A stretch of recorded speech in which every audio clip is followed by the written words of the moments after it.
my daughter and I'll like talk at her bedtime, and I'll be like, "What are some things that you've learned from me?" And she'll be like, "I can do hard things. I can do things that are tough." And I'm like, "Yes, that you got from me, and I'm glad that you got to see that." Even when I came into Lamb's Canyon and I looked horrible and I felt terrible, and you got to see me in that bad mood, that I still got up and I still left and went and did it. Running 100 miles seems impossible, and maybe even kind of crazy. And it is, but we believe in big crazy dreams. That's why we ran 100 miles. It was such a life-changing experience for us, we decided to devote this podcast to preparing and inspiring you to run your first ultra race. Are you ready to feel the highest highs and the lowest lows? Are you ready to do what you once thought was impossible? Are you ready for your trail to 100?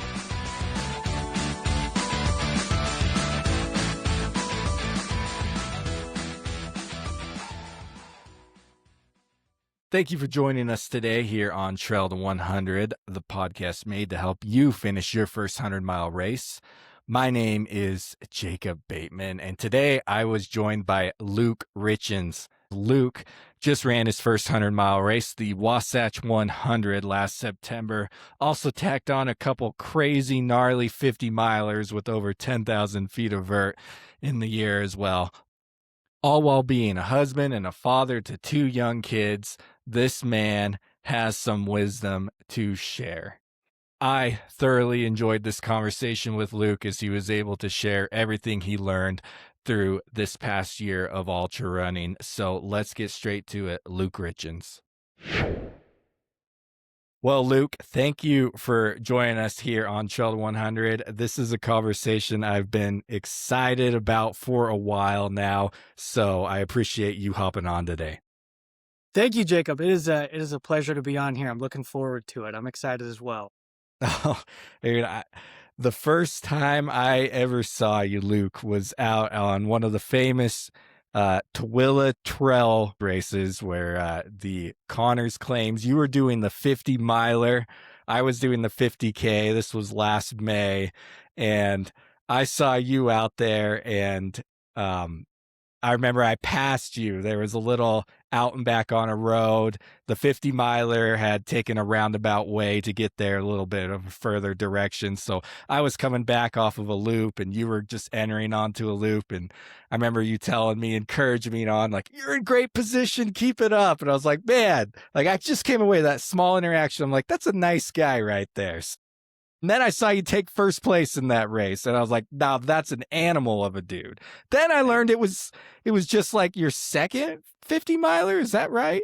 Yeah, it was my second ultra. Yeah, so nobody was more surprised that I won than me. So, yeah. Dude, I remember seeing your family. I was sitting there at the finish line, and your family was there waiting for you, and the rumors had started that you might have taken over first place, but we weren't sure. And I remember your parents and your brother talking, and they're like, "I think he might be in first. I think he might be in first." Like Luke's actually pretty good at this. And they seemed pretty shocked about it as well. Well, I mean, I've never won anything athletic in like my whole life. So yeah, they probably were a little bit shocked. And, I'd done one other ultra and so I guess everybody was surprised. And I mean, especially where I think my brother Ryan is my crew chief, and he had seen the guy who was ahead of me come through the loops, because you do a couple of loops on that one. And I think he knew that I was way far behind. So I was behind Sam Collins, who, if anybody doesn't know, Sam Collins is like a certified Wasatch killer. That guy is super fast, but he had some stomach issues and some other stuff. And yeah, it was just my day, I guess. So Yeah. And what was that? 14,000 feet in that 50-miler? yeah, 14,000, I think. Jimmy Special. I think, isn't that the most verty 50-miler in the United States? I think I heard Jimmy saying something like that. So Uray's steeper. Okay, outside of Uray. Yeah. There might be a couple, but there are not a lot. Like, it is way up there. Yeah, that's one that's like not just like a 4-mile out and back repeats or something like that, but like an actual course. No, that is a course. If you can run that race, yeah. So congrats on that. But anyways, Luke, you also just last fall, we're recording this in March of 2026, but last September, you also finished your first 100-mile race in the Wasatch 100. So before we get to there, like, Luke, where did this ultra running, like you said, you've never had that many athletic achievements before. Where did this all start, this niche to get into the ultra world? I mean, it's kind of I think like a lot of people, there's steps to it, right? So, I mean, I ran cross country in high school. I was really bad. Like, I was like a slow JV runner. I was not that dedicated, didn't really care. I just did it. And then when I was in my early 20s, I ran a marathon here in Utah, and it like completely just wrecked my IT band. Like, it was so bad. And it was my only road marathon. And I spent all this time rehabbing, and it just took forever. And I thought, I'm just not made for long distance running. And so for like 10 years, I kind of ran like off and on, never a lot. But I liked running. And then several years ago, a friend gave me a book. It's the only self-help book I've ever read. It's called Comfort Crisis by Michael Easter. And it just like lit this fire inside of me, like, I can do hard things. And so I started running more and more. And then, and so there was this summer where I wasn't running like a ton, but I was running more. And I had a neighbor who was signed up for Wasatch 100. And he had a pacer that got hurt. And he said, Luke, I need you to come pace for me. I was like, I can't run in a race, first off. And he wanted me to pace like 16 miles. I was like, that is longer than my longest run. Like, I've run that long in forever. And he's like, oh, you can do it. So I went and helped him, and I was pretty much hooked. I think I ran my first ultra like 6 months, not even 6 months later. Dude, that's a way to hook someone. Get them to pace you on a 100-miler. I saw that. It's funny. A couple of years back, I was helping a friend, and he actually invited his boss to pace him a stretch in Wasatch, and his boss wasn't much of a runner himself. Kind of sounds like similar situation to you. Just was ran to keep in shape.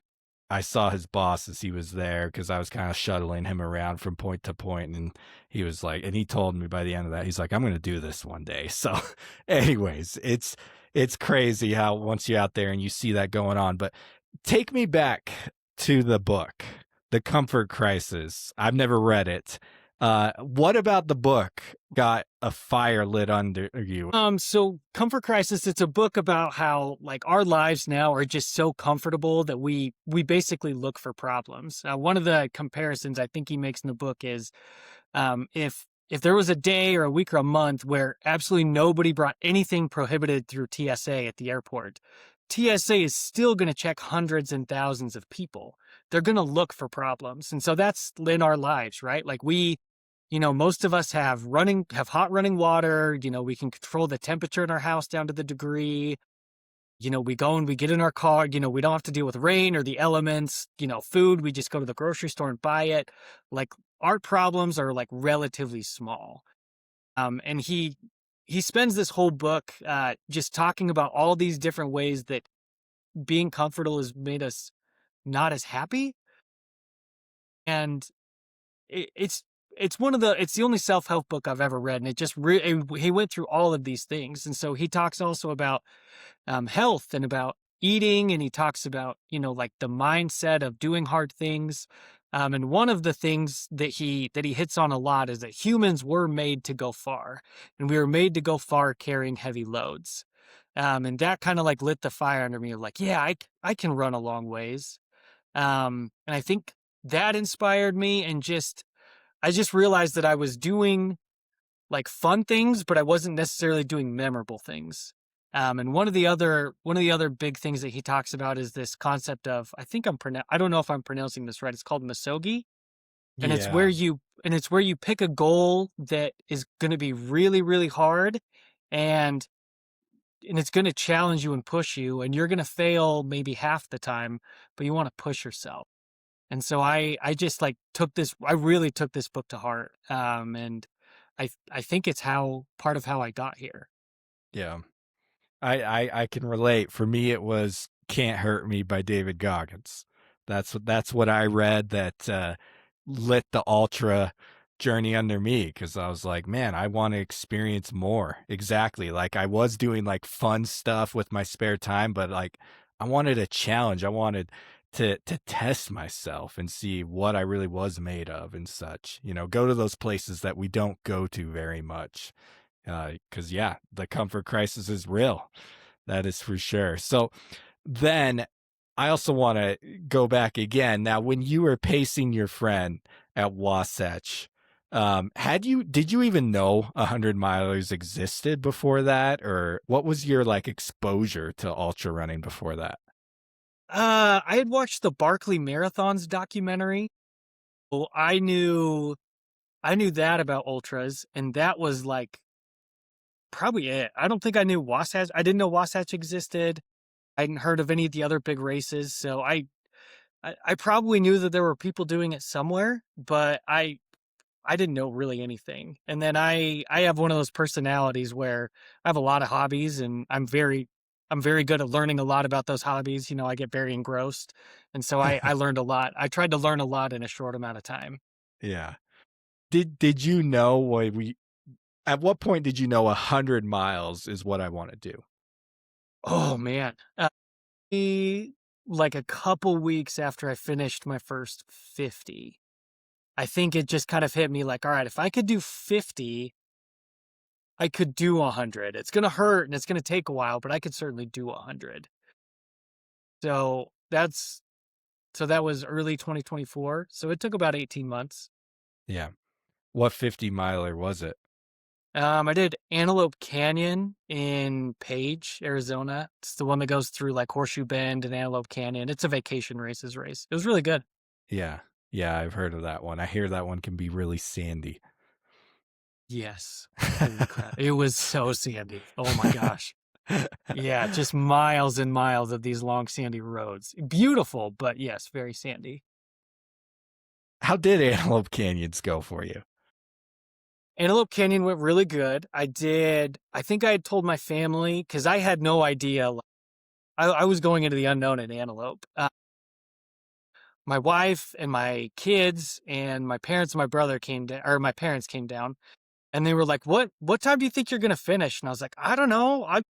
Let's plan on 12 hours and see how it goes. And I finished in about 10 and a half. Pretty happy with that. I had some stomach issues that slowed me down, and I definitely was not doing as well nutrition-wise as I could have, but I mean, it went fine. There's not a lot of vert, and it's a beautiful race, so I really enjoyed it. So then, as you decide, like, okay, 100 miles, you're looking into races and such. Maybe even this might have happened after you got into the race. So when you set that 100-mile goal, you get into Wasatch. What is going through your head? What is your goal and things you're trying to address as you're getting ready for that 100-mile race? That's a really good question. So before I got into Wasatch, I signed up for Connor's Claims 50. And like we talked about, Connor's Claims 50 is like a hard 50 miler. And so I knew that even if I didn't get into Wasatch, I already was going to have to really improve. I was really just gonna have to like figure out ultra running. Like my first one, I did some research. I learned some nice things. Like I did okay. And I realized that if I was going to do 100, like if I was going to do 50 miles after doing 50 miles, and I was going to do it with lots of vert, I just was going to have to really figure out training. I was going to have to really figure out nutrition, and I was going to have to put in just more time, but also be like more effective time for it. And so I just really focused on like I have to train smart, and I have to really really learn how to how to do this. I've never run all night before. I've never done huge amounts of vert. I felt like I just had so much to learn that I was just trying to like soak it all in for that entire 100-mile process.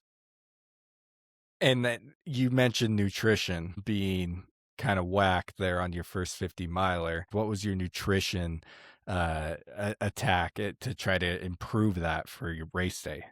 Yeah, the first one I went to, I tried to stick to only stuff that, like, I had tried in training. So I was like, "Okay, I'll eat, like, quesadillas, I think, and, like, peanut butter sandwiches, and other than that, just, like, candy and crackers and stuff." And I realized that and I think this is pretty typical, after, like, the 50K mark, my stomach just was not feeling very good. And I had to start asking myself, like, okay, what can I do to get better and better and better at this? Um, and it's still, I think, for like with a lot of people, I'm still relatively new at this. It's a work in progress, but I feel like every race I've learned a couple of new things that have helped push me to, that have just helped my overall nutritional understanding. Cause it's hard. Every body's different. And you know what? People who, there are people who can put down 90 grams of carbs an hour and people who just can't. And so I just tried to stress test a lot of stuff. And you're also a father and a husband. Also, you're working a 9 to 5 job. Was there any concern about the amount of training and time and how you were going to get it all in to be ready? Yeah, I had a huge concern about that because so my wife is incredible. She is like one of the most patient people I've ever met. She's super understanding.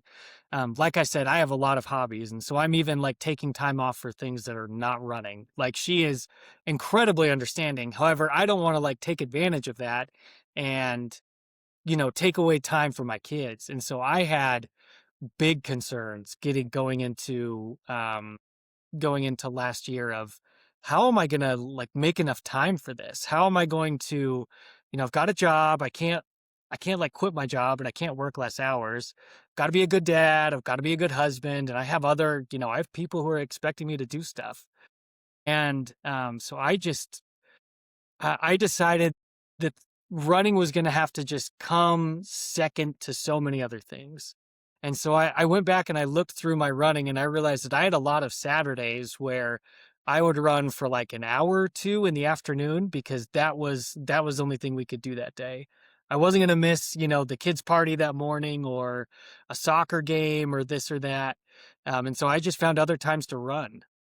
I ran a lot at night last year. I would, I'd come home from work, do the whole family thing, put the kids to bed, and then I would run from like 8 to 11 p.m. or 8 p.m. to midnight or something, which I think really helped with Wasatch. It really helped me feel like the nighttime was my time. I would wake up at, 4 in the morning and go run for several hours before I had to be at my desk.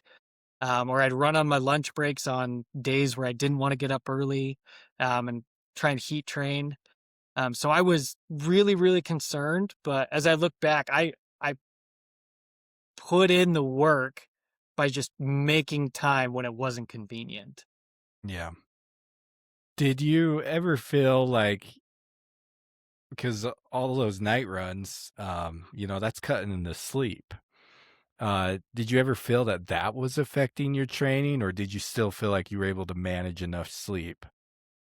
So I tried to run. I would only try to run at night once or twice a week. Twice at the most, and I would really try to like be home by midnight and plan it out so that the next morning when my kids got up at 8, I was getting up and I would have gotten, 7-ish hours of sleep and I'd be fine. So I could like hang out with my kids, make them breakfast or whatever. And then I work from home a lot. So, get to my desk and be working by 9. And so I wasn't running till like 2 or 3 in the morning, but I saw a lot of benefit from running in the dark a lot.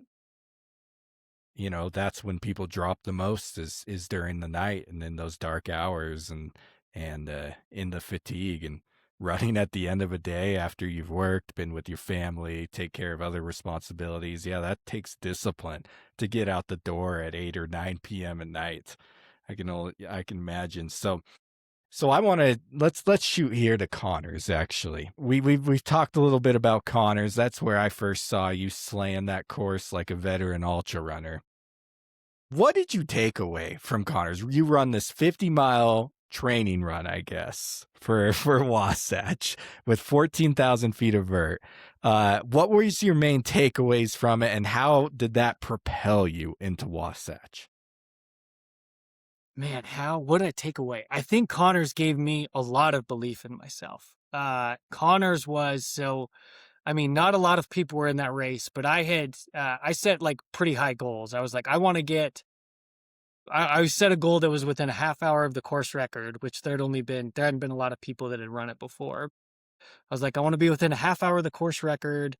I want to try and push for the podium. And I just I went in so different from my first ultra. I was like, I'm not trying to win, but I really, really want to prove that I belong. I don't want to like stumble through the finish. I want to finish feeling good, and I want to Finish like, strong. yeah, I want to race, right? And I want to be able to like pace myself well. And so I spent months before that just really putting in effort. Like again, I was running at night, like during the winter, and running when I really didn't want to. And Connors just really pushed me to do more vert than I had ever done. I didn't know if I like could do that amount of vert. But it really let me know that I could make a plan, and I didn't necessarily always have to stick to the plan. But if I had a plan in mind and I did my best and I like studied and executed and worked on it, that I could have success. And I'm probably never going to like, be podiuming big races. And I'm not like trying to get like a golden ticket or anything, but it made me realize that I belong, right? I may not belong on the podium all the time or at big races, but I belong in this community, and that I like can really push myself. Like I said, I've never really like had athletic accomplishments. Winning that race is my biggest athletic accomplishment probably up to that point. I think what you're saying is so pivotal and crucial to any 100-mile journey. Um, having this podcast and just being in the community and talking to people, and whenever we talk about like the key to finishing their first 100, a lot of them will actually go back to some sort of either race or running challenge or long run that they did leading up to the actual 100-miler that gave them what you're saying, that confidence to be like, whoa, I can do this. I belong here. This is possible. I know some people have done like the David Goggins 4x4x48, which extends 48 miles over 2 days, where you're running every 4 hours on the dot, something like that, or a 50-mile race, or a tough 50K race, or a long run that just you run out of water, you run out of nutrition. It hasn't gone as planned. The trail disappears on you, and you're bushwhacking down the mountain or something. Just some sort of challenge that comes, and where you're like, oh man, this is tough. Like, can I really do this? But then you push through, you do it, you do better than you even realize you could, and then you're like, okay, big dog, 100 miles, let's go. I'm waiting for you. Yeah, and I think it's important to do those scary things, and sometimes I think it's important to have those scary things go poorly and still finish. Like I think that so much of ultra running, right, is like things can go really bad a lot of times, and I can keep coming back from that. I don't think I've told you about this. So after I ran Antelope in 24, I tried to do a self-supported 50 miler basically that summer. And it did not go very well. Like that was probably my big punch in the face. Like I had planned to do 50 miles. It was like the hottest week of the whole summer, but it was the only weekend I could do it. Um, I I did a lot of things right, but I just had several things I just completely screwed up on. Like I didn't have enough water, I didn't have enough nutrition, and I almost called it at like 30 miles, and I ended up making it because I had like a time constraint that day. I ended up stopping at 40. But that was one of those things of that really like humbled me. That made me realize like this is going to take a lot of work, and I was a long way from being able to do a mountainous 100 at that point. But it did give me the confidence of, well, I could have kept going if I really needed to. And if I figure out a few things to get stronger and to get better and more efficient at this, I think it'll just be a much better experience. And so I think Connor's really built off of a failure, right? Like I had the success of Antelope, and then I had a failure in the middle, or I call it a failure. And then Connor's was kind of the comeback. So yeah, I really took a lot from that race. If there's somebody in Utah that's planning on doing a Wasatch or Bear or I'm Tough or one of those mountainous hundreds, I think Connor's claims 50 or 50K would be a really good way to test out. Yeah. It is a great, I agree 100%, a great training race for one of those 100 milers. So, leading into the 100, how are you feeling, Luke? You know it's here, like you're in single digits on days left until the race. How are the nerves feeling? What's the plan going into the race? What's the overall vibe? Yeah, I would say I was cautiously optimistic. I knew that I could do it, but like I said, I had a wife and kids, and my summer was, I felt like I put in a lot of hours, but I wasn't hitting the kind of mileage that you see like some people do. I'm not like a 60, 80, 100 mile week person. I was like 45 if I was lucky, and I think I got into like the 50s. And so I went in probably feeling like I think I might be undertrained, but I think I just hope I can do it. But I remember being very nervous, and um I'm kind of I'm a spreadsheet guy. I do spreadsheets a lot for work. And so I had one of my other accountant friends, my best friend, I sent him one of my race plans just for him to look at. And he was like, "This is insane. Like you are a crazy person just because of like the logistics of getting ready for a 100-mile race. It's crazy. There's so many things to think about. And the hard part is when you get into those single digit days, like your fitness isn't going to improve. And there's only so much you can do or for planning nutrition, planning for parking passes. And I had pacers coming in and out at that time due to injuries and other things. It was stressful, but I I knew I could do it. I just didn't know if I could hit my goals. And the other scary part is on hundreds, even if your legs are good, that doesn't mean that they can make it. There are a lot of strong people who DNF, every 100. And so I remember being cautiously optimistic, but ready to push through some real pain. Yeah, you make a great point though about the logistics of a 100 miler, the amount of planning that goes in to have the crew and your pacers and all of your gear at the spots where it needs to be, drop bags, and not many people think about that when they first get in. When they first get in, they're just thinking, I just got to make it to race day, right? Just make it to race day. And true, you just got to make it there. But part of making it to race day is planning the logistics. Because if you don't have that planned properly and you don't have what you need at the right time, it could derail your whole race. Right. I mean, you've got to figure out what's night gonna be like? What clothes do I need for night? What clothes do I need during the day? Am I gonna need to switch my shoes? How's my nutrition gonna go? I remember just like staying up nights, like I need to sleep, but I cannot stop thinking about how I am going to like plan all this out. Like, yeah, it was stressful, but luckily I have a really good support system, and just great people who were willing to come help. And so I had to do a lot of the planning, but luckily I had people to help me lift. Yeah. And I know one of those people I want to ask you about because I noticed it at Connor's was, I think it's your brother. Was he your crew chief? Yes, yeah, my brother Ryan is my crew chief. He's the man. And he was your crew chief for both Connor's and Wasatch then? Yep. How did that come to be? Because I talked to him a little bit, and he was kind of telling me, he's like, no, I don't really run much, but he seemed happy to be out there helping you. How did you two get hooked up as crew chief and runner? Yeah, so Ryan is not an athlete. Ryan's into computers and he likes video games. And Ryan and I do not have a lot of like overlapping things that we enjoy.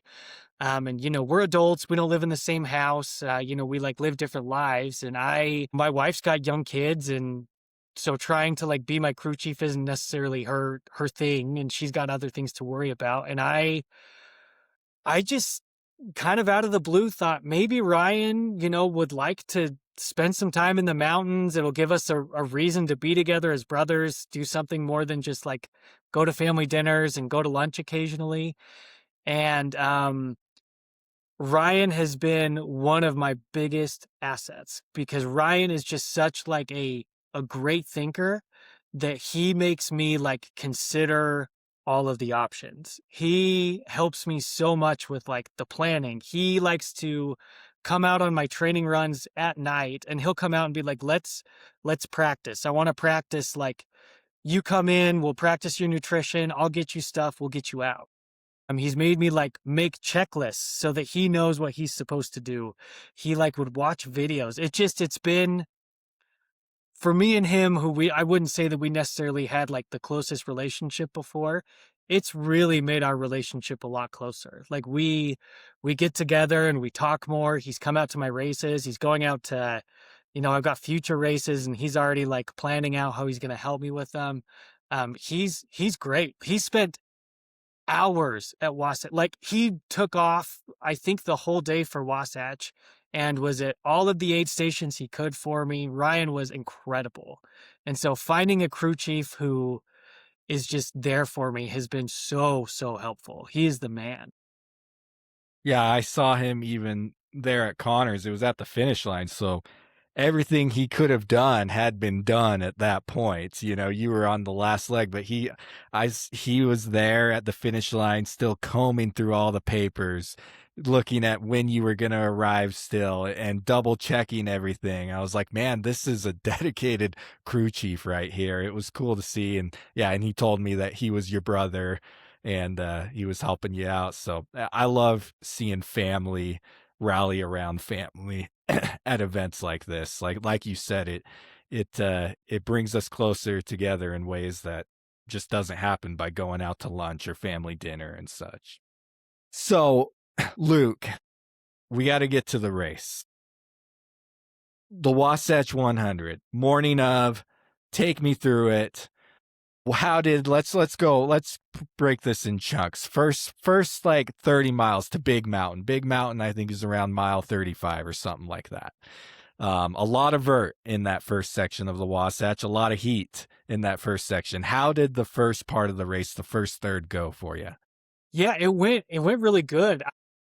I grew up in Bountiful, so the Wasatch is like my home. And so I always knew I wanted to, like, as soon as I found out about Wasatch 100, I was like, that if I'm going to do 100, that's the one I have to do at some point. It's just, I've spent so much time in the Wasatch that I just knew I wanted to be up there.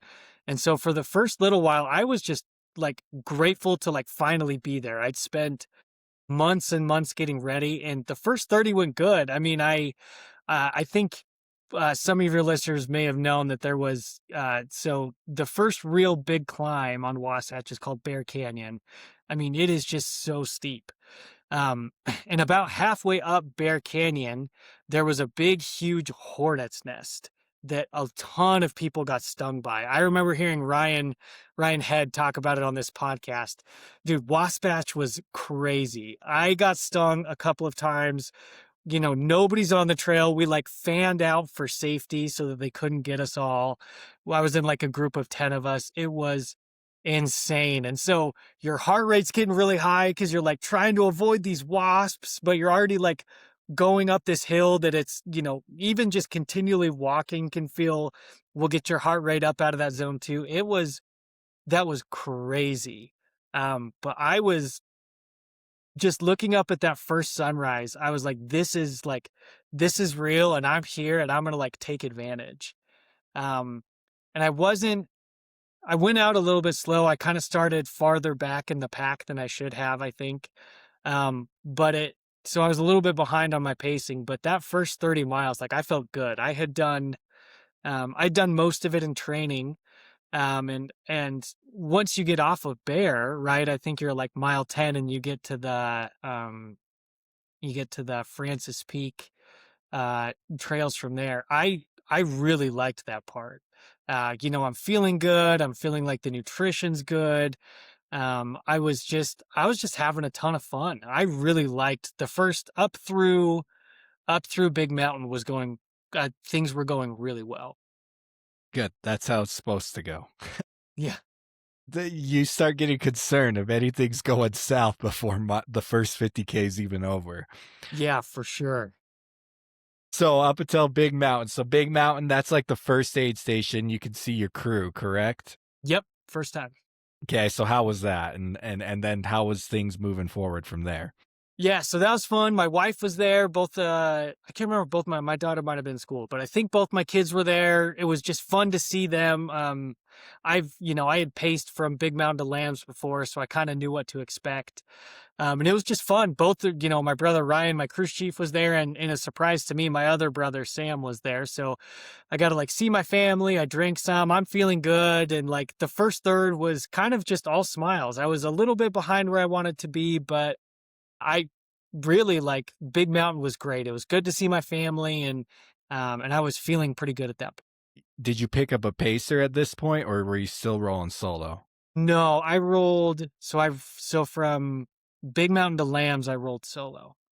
And that's like hardest part of the day. And so I get out of Big Mountain, and within like a mile of getting out of Big Mountain, I just do a complete 180. My stomach completely turns on me.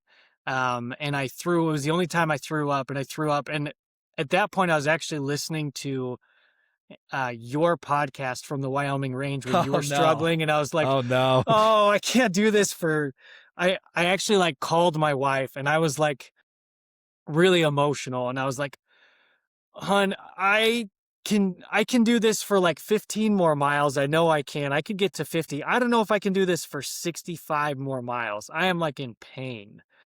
After Big Mountain, things really started to hurt really bad. And was it mainly your nutrition, or what was hurting Yeah. in specific? So it was my stomach hurting. So throughout, I went back and looked. So almost all of my training runs were like 5 hours at the most. And so I think it's pretty typical. Like you don't want to go over that. And I realized that once I got into that 6, 7 hour range, that's about where I started to have stomach problems. And spoiler alert, I didn't figure out until like a long time, like quite a bit longer into the race later, that I had had too much sugar and my body just wasn't digesting it well. And so I'm an ultra runner, right? Like we thrive off of sugar. That's like what you go to. So I like get into the aid stations and I'm like, okay, I'll have like I don't know, like ginger ale or, some Coke, and I'll have some fruit thinking that that'll help. And then I just wasn't feeling good. I was still like, I never stopped moving, and I was never like doubled over, like in pain, but I knew that it was painful and I knew that I could push through it. I just really didn't want to do it for the rest of the race. And so it's the hottest part of the day. It's like, I think it's this part of Wasatch that people talk about, like Big Mountain to Lambs, is like it's hard and it's dusty and it's hot. And I just was like, I was not having a good time. I came into Lambs and my family was like, whoa, you are in a very, very different mood. Like I was not very happy. I was not feeling good. And I was not looking forward to having to do that for a lot longer. That was really, really rough. Yeah, so how did you get through that? Leaving Lambs, what did you do anything at Lambs to try to address it? And then now you start to move to dusk. Yeah. Darkness is going to be setting in soon. So what was your mindset now? Because like you just said you can do it for 15 more miles, but do you want to do it for now 50 more miles? Yeah, so and that's exactly right. So lambs, I picked up a pacer. I picked up my friend Norm, and he's an anesthesiologist, very smart guy. So Norm and I are we're good friends, and so we were um we go up Lambs Canyon Road, and I'm climbing from Lambs Canyon over into Mill Creek to get to the next aid station. And I had taken an applesauce with me because in my mind, I'm like, oh, it's applesauce. It's basically just fruit. This is going to taste good. And I start to eat it, and like immediately my stomach goes bad. And I was like, I cannot figure this out. Like, I thought of all things, applesauce would have been fine. And I'm reading the nutrition, and it finally like dawns on me. And I turned to Norm because he's a doctor, and I was like, Norm, I've been feeling like crap. Could this just be because I have too much sugar? And he goes, yeah, that could be it. Why don't you just try and eat only salty stuff for a little while? And so this is when it starts to get dusk. And I remember very clearly at Elbow Fort, I remember drinking ramen, and Jim Skaggs, who had the Buffalo Run 100 for forever, made me probably the best cup of mashed potatoes I've ever had in my whole life. So good that I left the aid station with that cup in hand and kept eating it. Um, and at that point, like it took like a long time still, but that was the point where my stomach went from like feeling really bad to like, I can keep this down, like being at least like not horrible. I wasn't really running, but that's an uphill section. So I was at least moving through that section. And you felt in your stomach when you started getting those kind of foods in, like your stomach immediately was like, yes, thank you. Like this is more in line of what I need. Yeah, probably not immediately, but I think it's because I didn't have I didn't have the nutrition in yet. And so my body was like, you haven't eaten enough. We are so like, I'm so tired. We need you to eat something. And so I felt like I was just trying to just catch up, right? I was just in complete catch up mode for hours. But I did. So I got into the next aid station at Deso.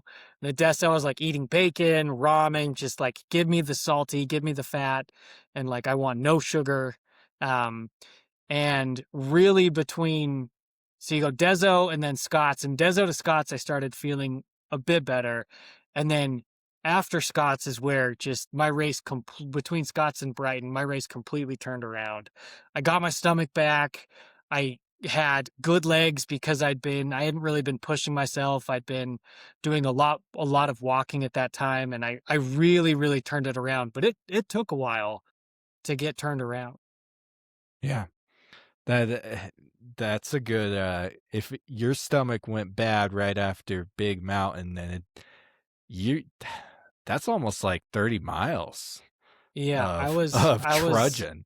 yeah, I was like 30. Yeah, I It's figured I was about that's around a marathon, the 30 miles of just trying to get through that. yeah, if you break it down, I kind of had like a good 50K and then a bad 50K is kind of how I broke it down. It was a lot of, I mean, there was some running in there, but like my trekking pole broke through there. I Oh, just had like all this luckily I like taped it together with Leuko tape, but that was not a fun experience. I can sympathize with you on that one. I've had too many races where the stomach goes kaput, and you're 100% right about most of your long runs. For the most part, really don't go over 5 hours. You might get to like the 6 hour range here and there, but yeah, and you're not encouraged to do that too much because you have to recover, in a timely manner to keep on your training plan. And so there is something, yeah, for me, it's whenever I start to get into that 8 hour range, it's almost on the dot. I hit about 8 hours and something goes woof. And my stomach's like, I'm done. I'm done with the sugar and the carbs and the overload. Like, just let me, let me be normal again or something. And it's a true battle that we have to figure out. And I know you've said you're still trying to figure out. myself as well. And I'm like 6 years into this ultra running journey, and I do feel like I've learned a thing or two, but it is a never ending, continually learning how you react in different temperatures and different distances and such. And yeah, and I was happy that I never in that point like thought that I was gonna quit, but man, it was not very fun. Yeah, yeah, yeah. No, it's not. When we like to have fun when we do this. So how was that final stretch? So good fit first 50K, bad second 50K. Now you're on the third and final 50K. Yeah, the last so I looked at the splits and I like my last third was like comparative to the rest of the field. I did really well. And the last third is where I felt really good because I kind of like saved my legs. I'm getting the nutrition now. And so I came into Brighton. I actually, so my pacer Norm started getting like some altitude stuff. So after we left Scott's, he kind of slowed down and he was like, "You look like you're feeling really good. Just take off." And so between Scott's and Brighton, I passed a bunch of people. And I came into Brighton. My brother was there. My next pacer and his wife were there. I got really like they took really good care of me. I like laid down. I ate some food. And coming out of Brighton, I picked up my pacer Matt, who I had paced in Wasatch 2023. So it's kind of fun to now have him pacing me. Uh, And going up over Catherine's Pass was I just was moving way faster than I thought. People had told me you'd be lucky to be doing like 30 to 35-minute miles through there. I think I was in like the low 20s, and that's a steep section. I felt good. I felt like I was finally back on my feet. I was way behind my goal time, but I was like, at least at this point, I can push. And going from going from Brighton over Catherine's Pass into Ant Knolls is really, really technical. But I had spent all summer, like at night, I wasn't just like running on roads at night or running on flat gravel. I was really trying to run hills at night and run, do technical stuff because I knew that's what Wasatch was going to be. And so I did really well going up Catherine's and coming down the backside, which is really steep. Just very, very up and down. And I really did. I feel like that was where I got my mojo back and I was passing people. And I just was finally like rolling again. And I got to, and then you go through Pole Line Pass, which was cool. They had like vibes were super high. They had pizza and it was like they had like music in the middle of the night. It was really fun. Um, and I came out of there and I wasn't necessarily going like as fast at this point, but I was clipping off miles and I was feeling really good. Um, Kind of going into like that second sunrise of the race. And I remember the second sunrise of the race came and I was doing the math in my head. I think trail runners are often like, okay, if I'm doing this many miles an hour, how much longer is it going to take me to finish? And I figured I was going to, if I went at the pace I'd been going, I was going to be about an hour behind my goal time. And so I was like,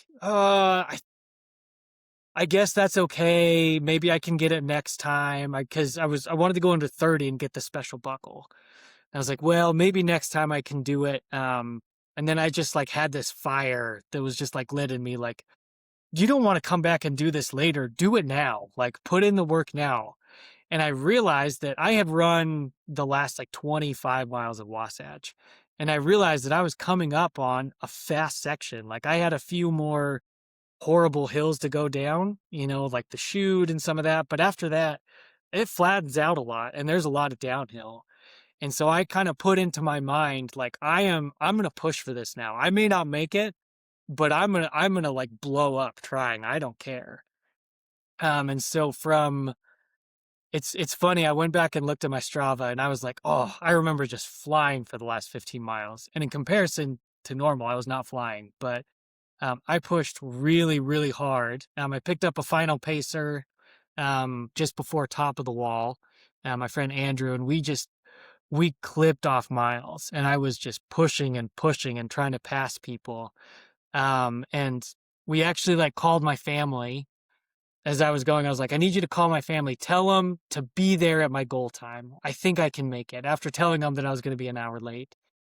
And then I kept running, and I was like, okay, tell them that I was like, okay, you guys need to be there a half hour before my goal time because I might make it.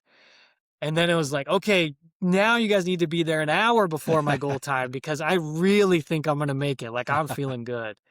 And I ended up finishing in, my goal was 30 hours. I ended up finishing in like 29:15, 29:12 or something. And so I made up a ton of time on the last 15 to 20 miles. I walked very little. I ran a ton. It was really nice to, after having such a horrible middle, to have to have such a strong last third of the race.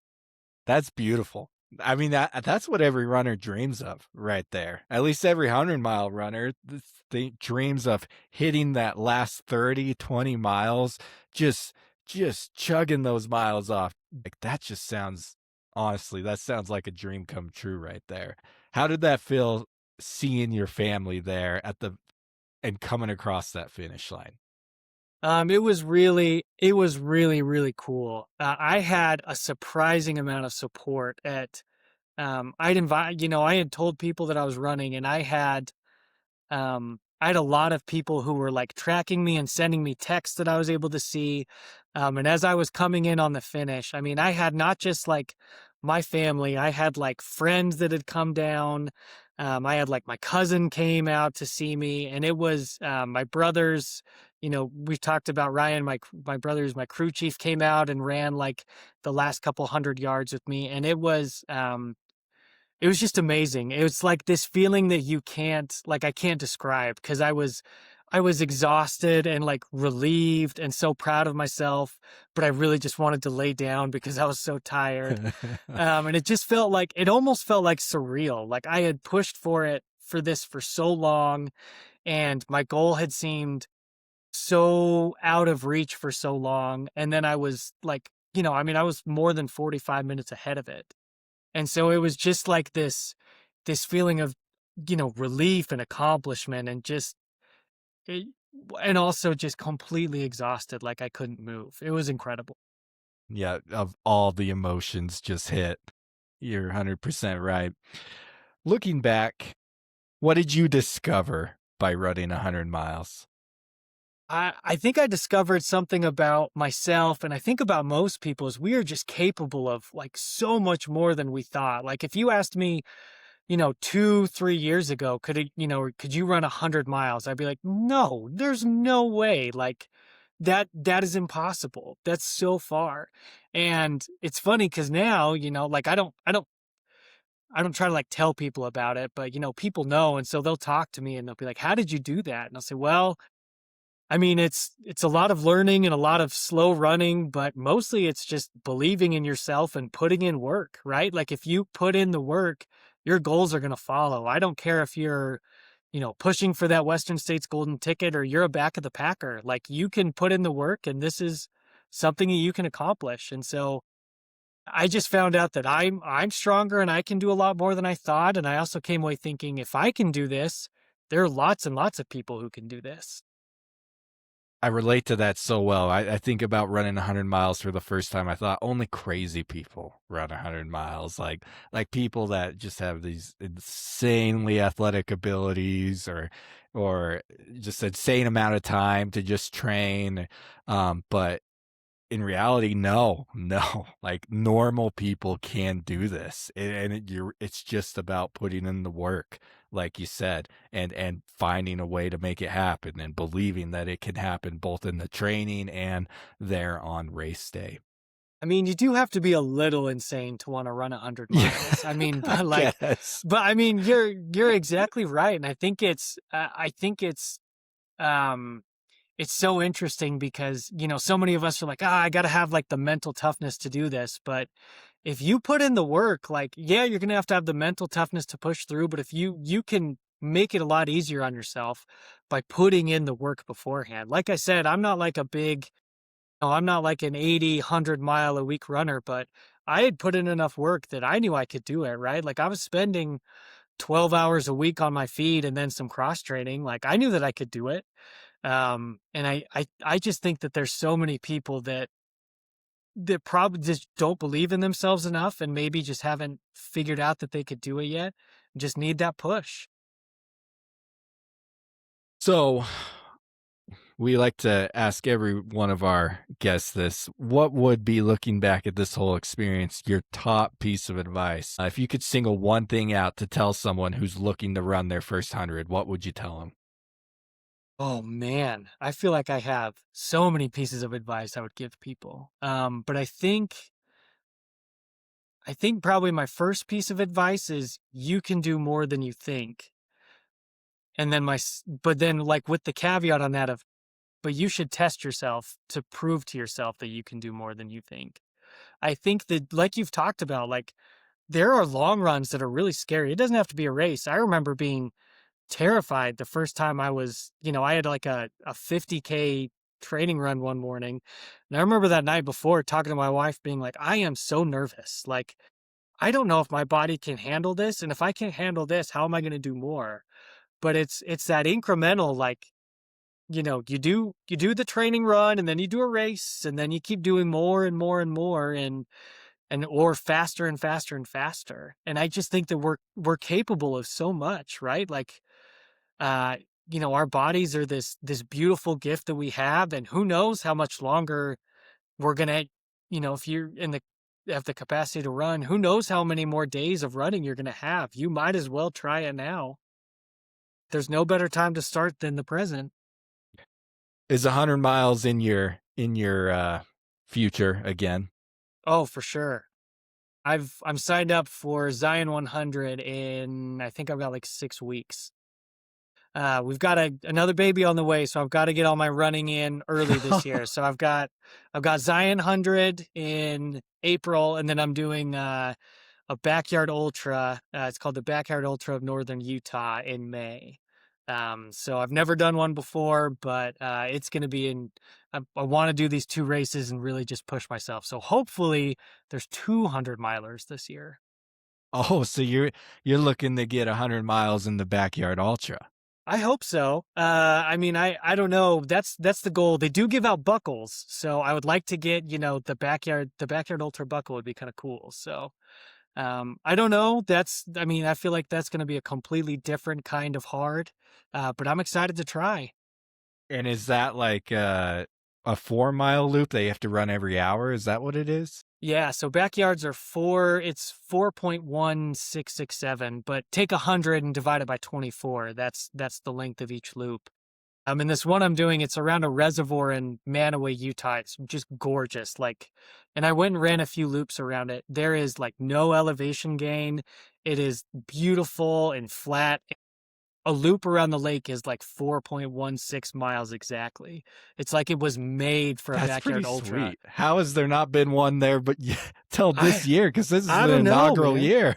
Inaugural year, yeah. And I mean, it's going to be fun. So Backyard Ultra of Northern Utah, it's going to be great. And Zion 100 is going to be beautiful. It's, all these beautiful mesas just outside of St. George. So I'm excited. I love where 100-mile running takes you, right? You get to go to all these cool places. Like there are so many 100 milers that I want to do in mountain ranges I've never heard of. Like I want to go run 100 in the San Juans.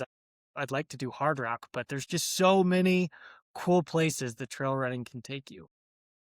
Yeah, it's and you mentioned this in our email that I sent you a few questions leading up to our conversation, and you mentioned one thing that I don't think you've talked about too much, but you've been hinting at about finding the joy in running and in training. Like, yeah, training's gonna be a grind, but like if you're not enjoying it to a point and having fun with it, then you're not doing it right. And then why are we doing it essentially, if we're not enjoying it? And I love how you say like doing these 100-mile runs in the San Juans or in other mountain ranges that you've never been to. Like I'm with you 100%. It's funny how when I first got into the sport, Like it was all about, to me, the grind of just, at first it was just to finish that first 100, to grind it out and make it happen.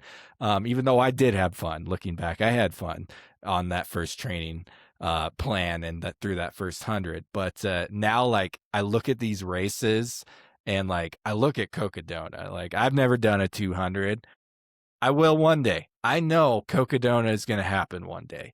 And I look at Cocodona, I'm like, that just seems like an awesome paid vacation of getting to run 250 miles on trails through the whole, basically see so much of the state of Arizona in these beautiful areas. And I get aid stations every 10 miles or so, and people to rub my feet and give me food and give me water and say, you got this, and then encourage me to go see another 10 miles of beautiful country, you know? Like, it's a paid vacation in a sense that we get to do when we go do this. Now, there is suffering involved, but it's just a beautiful sport.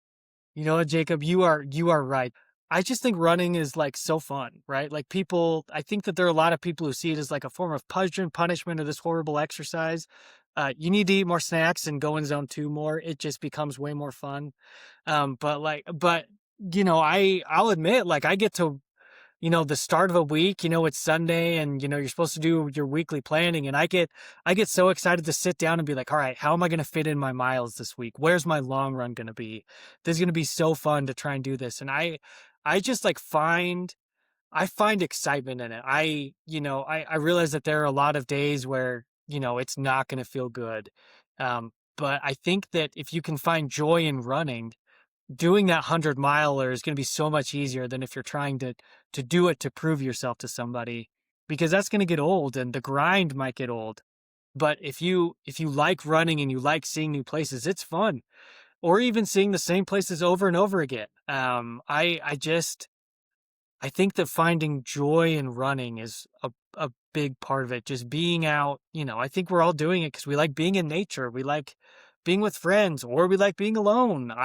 Part of the reason I think I like running at night is I know that I'm not going to get emails. I'm not going to have, I don't need to like check my phone to see if I'm missing something from work or my kids are having a problem. Like I like just being out there and just going or turning on a podcast. And so I think that finding joy in it is going to make us way more successful than doing it because we like the grind or because we like we're looking for the grind or we're looking for a challenge. Finding joy in it is going to help us a lot. Yeah, it is. Now, before I let you go, Luke, I have to ask you this, because I know we don't give enough credit to our spouses a lot of times, or they don't get the glory. They don't get that finish line, that picture, the podcast interview. But without spouses, especially you have young kids, I know I just went through a training cycle for a 100-mile race last summer, and there was a lot of days where I left the kid with Melody, and and I almost felt a little bit guilty some days being out there running while she's at home taking care of the kid. What did your wife think of this whole adventure that you took last year? Because not only, we haven't talked about this, but you ran a 50-miler after the 100. You did DC Peaks just a month later.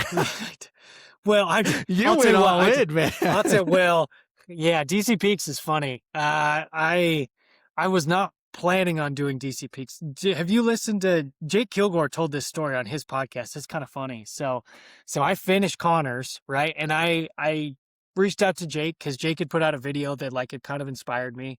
And I told Jake, like, I don't care if I'm volunteering. I doubt I'll run because I'm in Wasatch, but somehow, some way, I'm going to like help out at DC Peaks. I mean, it's basically in my backyard. The finish line is right by my house.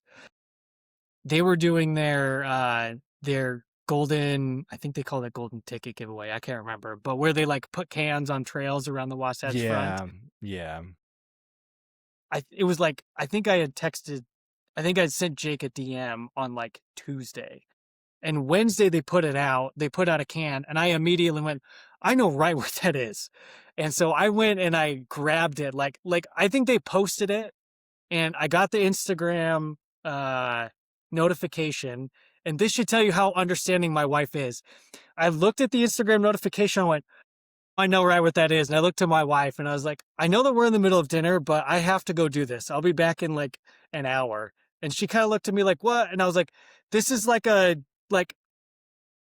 you don't understand. I just need an hour. I'll do both bedtimes This tonight. is like, I got to go fetch $100 bill off the mountain because that's Yeah. about worth $100 plus. Yeah, I need to go get this. And I was like, listen, there may be people who see this as fast as I do, but I live 10 minutes from that trailhead. I can get up there fast. I'll get it. So I got up there and took a picture of the can that had my ticket on it, and I sent it to Jake Kilgore, and I was like, I guess I'll see you in October. And he was like flabbergasted. He was like, nobody's found one that fast. There's no way that this happened like the first day we've ever talked. It was wild. But between Wasatch and DC Peaks, I ran very, very little. I was in full recovery mode. I barely ran. But let's get back to the wife thing. So I think my wife thought I was crazy. She still thinks I'm a little bit crazy, but I really, really appreciate that so many of us who are ultra runners have partners who are just so patient and understanding, right? Like, this is not the kind of feeling or accomplishment that I could get without putting in serious hours every week. And I think that they deserve so much of the credit. If you go through me giving my race reports, I try to always say, like, I could have never done this without my wife. There's no way, because there is such a load that she takes on. But I think it's up to us as ultra runners to do our best to be as little of a burden as possible, right? So, like, if my kids had a birthday party, I was going to make it back before that birthday party. If we were going to go to the zoo, I was back.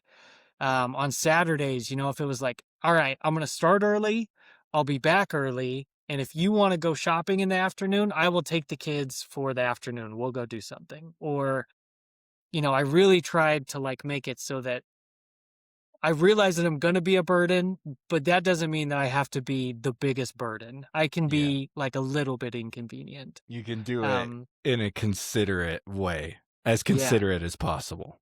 And I do appreciate it, because my kids, right? Like, I talk to my kids and I'll ask them, like, what do you remember from my race? And it's fun because they have these little memories. But, my daughter and I'll talk at her bedtime, and I'll be like, what are some things that what are some things that you've learned from me? And she'll be like, I can do hard things. I can do things that are tough. And I'm like, yes, that you got from me. And I'm glad that you got to see that. Even when I came into Lamb's Canyon and I looked horrible and I felt terrible, and you got to see me in that bad mood, that I still got up and I still left and went and did it. So, yeah, I think there's so much to be said for the families of ultra runners. Deserve so much credit, because it's a sacrifice for everyone. Yeah. Yes, it is. Beautifully said, Luke. Well, it's been a pleasure to talk with you tonight. I feel inspired, Luke. I feel ready to go run tomorrow morning. So I appreciate you hopping on and sharing your story, and I'm excited to see what you continue to do, but not only with running, but being a family man and a father and husband and just a good citizen in society. Thanks for being you, Luke. Well, thanks, Jacob. I appreciate that. I really appreciate your podcast. I listen to so many episodes, when I was trying to get ready for my 100, and there are just so many nuggets that you can pick up from people. And I appreciate that we've got all these ultra running people who just want to give back, through their podcasts and through putting on races. And so I appreciate that there are people like you out there who are just going for it and trying to help others in this way. So thank you. It has been a pleasure. Well, a big thank you goes out to Luke for joining us on the pod. That was a fun conversation. That's a good guy. And man, he had some good wisdom to share. One point that Luke shared that really stuck out to me was about putting in the work. And he talked about kind of the suffer fest and putting in the work and balancing the two. yes, you're going to suffer. It's 100 miles. It's inevitable. But if you put in the work and come into that race really prepared, that suffering can be limited. And I think that's so profound and deep because I know I want to suffer. It's part of the reason I do it, experiencing that suffering. But do you want to suffer for 65 miles or 30 miles? I think 30 sounds a whole heck of a lot better, and you're going to enjoy much more of that course and experience and be more present if the suffering is limited. And so it's all about putting in the work beforehand. And that means, yes, going on those runs, but also doing the cross training, doing the strength training, planning your nutrition, testing your nutrition out, planning out your aid stations, your drop bags, your crew, meeting up with your crew before the race, putting in all the work that encompasses a successful 100-mile race to help limit your suffering. I think that's a great thought about how to really get out there and do your best. So a big thank you goes out to Luke. Excited to see what he does there at Zion and moving forward. Before we let you go, we have to let you know about our trail races that we are putting on. The Bear River Trail Race is now year 2 of it happening. We have a 17-miler, a half, and a 10K here in Evanston, Wyoming. If you've never ran on trails before or never done a trail race, I guess I should say, this is your race. Guys, there is some vert, but enough to make you huff and puff up a hill, but it's nothing that's going to kill you. The trails are well groomed. You get a run by bison, a white bison, believe it or not. There's elk, there's moose on the course. Last year we had moose out that a lot of the runners saw right next to the river up on the Wyoming bluffs, going in and out of the river and up on top through the sage. And you get to see the Uinta mountains off in the distance. It is a gorgeous course. We had a great time. We're looking to share it with you guys. So go check us out, trail100.com/races, where you can check out the Bear River Trail Race. And we have to give a shout out to our main sponsor, our chief sponsor. Ogden Running Company is doing a lot behind the scenes to help make this race happen. So a big thank you to them. A link to their online store is in our show notes below. And if you sign up for the race, you get a discount to everything in their online store. Just another perk of joining us here in Evanston at the Bear River Trail Race on July 11th. Go to trail100.com/races to check it out. Thank you, everyone, for joining us today. And remember, if you want to run 100 miles, make it happen.